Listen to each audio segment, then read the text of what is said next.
کہ ہر گھر میں ایک مریض ہوتا ہے جس کا جوڑوں کا درد عام طور سے ان لوگوں میں ہوتا ہے جو 45 پلس میں ہوتے ہیں. لوگوں کے دماغ میں بس ایک بنا ہوا ہے کہ بھائی جوڑ میں تکلیف ہوئی اب آپریشن. بیسیکلی ایجنگ پروسیس ہے. ایسی آپ کیا ایڈوائس سب کو دینا چاہیں گے کہ اس تک پہنچنے سے پہلے ہی ہم اس کو پریونٹ کر سکتے ہیں؟ اگر ہم یہ چاہتے ہیں کہ کافی عرصے تک اپنے آپ کو اس قابل رکھیں کہ اللہ کے آگے سر بسجود ہو، تو ان لوگوں میں جن میں درد شروع ہو چکا ہے وہ نیچے بیٹھنے سے اجتناب.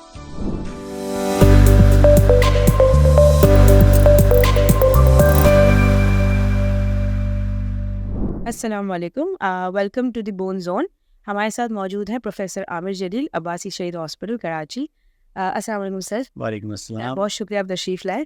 آپ کا شکریہ، آپ نے بلایا مجھے اس بون زون کے پروگرام میں. اچھا سر، میں آپ سے بہت ہی کوئی جنرل سا سوال کریں جو کہ ہر گھر میں ایک مریض ہوتا ہے جس کا جوڑوں کا درد. جی ہاں. اور عموماً جو ہوتا ہے وہ گھٹنے میں درد. تو سر آپ اس ٹرم کو، جیسے جوڑوں میں درد جس کو ہم آسٹیو آرتھرائٹس کہتے ہیں، اس کو آپ تھوڑا سا براڈ سمجھا سکتے ہیں پلیز؟ بالکل کامن لینگویج. اچھا دیکھیں، کامن لینگویج میں آسٹیو آرتھرائٹس عام طور سے ان لوگوں میں ہوتا ہے جو 45 پلس میں ہوتے ہیں، اگر تو پریویسلی کوئی نی انجری ان کو نہیں ہوئی. جی.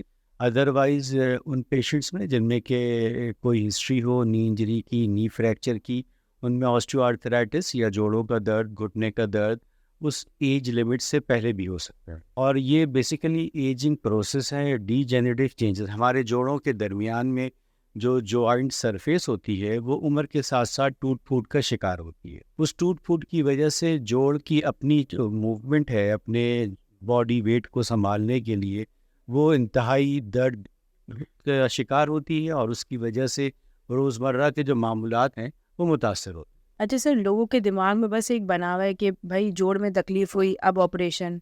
تو کیا آپ کو لگتا ہے کہ ڈائریکٹلی یہ ہوتا ہے یا بیچ کا بھی ایک پراپر ایک راستہ جس میں فزیو دوائیاں یا اس طرح کی چیزیں جس سے بہتر ہو سکتا ہے، جو آپ کو سرجری تک لیڈ نہیں کرے؟ اچھا، یہ ڈپینڈ کرتا ہے کہ سوسائٹی ہماری سوسائٹی کی پرائرٹیز کیا ہیں. سب سے پہلے اگر ہم دیکھیں تو ہیلتھ ایسا لگتا ہے کہ ہماری پرائرٹیز میں شامل نہیں. جی.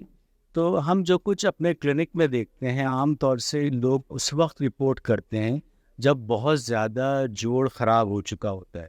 یقیناً وہ درد کا باعث ہوتا ہے، اور اس وقت اگر تو جوڑ اتنا متاثر ہے کہ جو انیشیل مینجمنٹ اور تھراپیز ہیں، دوائیاں ہیں، احتیاط ہیں، وہ کارآمد نہیں ہیں، تو یقیناً جو دیکھنے والا معالج ہے وہ یہی کہے گا کہ آپ کا جوڑ جس حالت میں ہے اس کو آپریشن کی ضرورت.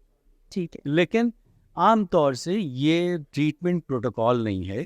اگر تو کوئی ارلی اسٹیج پہ رپورٹ کرتا ہے تو اس کے لیے یقیناً دوائیاں بھی ہیں، ایکسرسائزز بھی ہیں، اور کچھ تھراپیز بھی ہیں جس سے کہ جوائنٹ تبدیلی کے عمل سے بچا جا سکتا ہے. سر عموماً جب اگر نی پین بہت ینگ ایج میں شروع ہو جاتا ہے تو ہم کوشش یہ کرتے ہیں کہ اس کو ڈیلے کریں، اور ہم کوشش یہ کرتے ہیں کہ کنزرویٹو ٹریٹمنٹ، مطلب باقی چیزوں کا علاج جو کہ آپریشن کے علاوہ ہوتا ہے وہ کریں. ایسا کیوں؟ ہم جلدی ایج میں اگر درد ہوتا ہے تو ہم کیوں سرجری کی طرف نہیں جا سکتے؟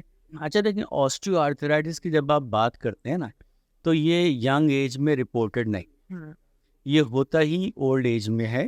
45 پلس عام طور سے خواتین میں آسٹیوپوروسس کے شروع ہو جائے اس عمل کے بعد، اور مرد حضرات میں وہ بھی اولڈ ایج میں. تو اب جب یہ رپورٹ ہی لیٹ ہوتا ہے تو وہ ارلی تو نہیں آئے گا مریض آپ کے پاس. ہاں، جس وقت کے سمٹمز شروع ہوئے ہیں اور ان کو درد شروع ہوا ہے تو وہ اس وقت اگر آ جائیں تو وہاں پر ان کے لیے مختلف قسم کی ادویات بھی موجود ہے، اور اس کے لیے مختلف قسم کی ورزشیں بھی ہیں جس کے تحت سے اس کے درد کو مینیج کیا جا سکتا ہے.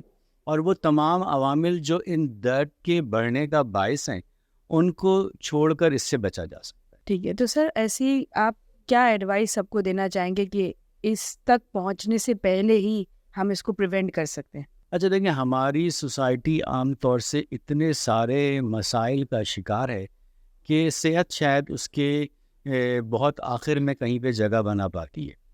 سب سے پہلے جو لائف اسٹائل ہے ہمارا، عام طور سے ہم اوور ویٹ کا شکار ہیں. اگر آپ دیکھیں، چاہے بچوں میں ہی دیکھ لیں اور بڑوں میں دیکھیں، تو وہ overweight is one of the cause of the osteo arthritis.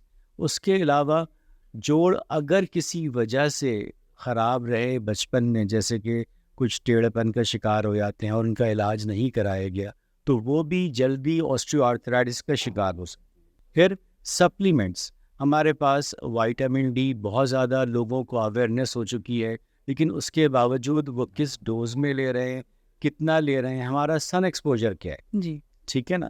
تو یہ وہ چیزیں ہیں جو کہ ہڈیوں کو بھی متاثر کرتی ہیں اور جوڑوں کو بھی متاثر کرتی ہیں۔ اب ایون دو کہ ہم لوگ رہتے تو ایکویٹر پر ہیں، لیکن اس کے باوجود بھی اگر ہمارے معاشرے میں لوگ وائٹامن ڈی کا کمی کا شکار ہیں تو ہمیں سوچنا پڑے گا کہ کیا ریزن ہے اس کی وجہ سے۔ Pollution is one of the reason جس کی وجہ سے جو سن لائٹ ہے وہ ہم تک نہیں پہنچ پاتی ویسی۔ اس کے علاوہ جی ڈائٹ میں اگر آپ کا کیلشیم انٹیک کم ہے یا ڈیری پروڈکٹس کم ہیں، کیلشیم کی کمی کے باعث، وائٹامن ڈی کی کمی کے باعث ہڈیاں جو ہیں وہ کمزوری کا شکار ہوتی ہیں، ان میں آسٹریو آرتھرائٹس جلدی ہو سکتا ہے۔ تو ہم اپنی غذا میں ان تمام چیزوں کو شامل رکھیں، ایکسرسائز کو اپنی عادت بنائیں، جی ٹھیک ہے؟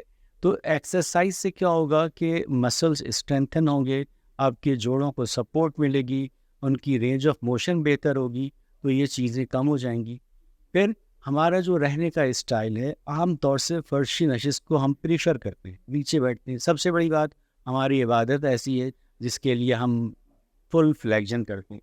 تو اگر ہم یہ چاہتے ہیں کہ کافی عرصے تک اپنے آپ کو اس قابل رکھیں کہ اللہ کے آگے سر بسجود ہو، تو ہمیں کوشش یہ کرنی چاہیے کہ اپنی غذا کا خیال رکھیں، ایکسرسائز کو اپنی روٹین میں شامل کریں، اور اگر نماز کے علاوہ کوئی اور ضروری نہیں ہے نیچے بیٹھنا، تو ان لوگوں میں جن میں درد شروع ہو چکا ہے وہ نیچے بیٹھنے سے اجتناب۔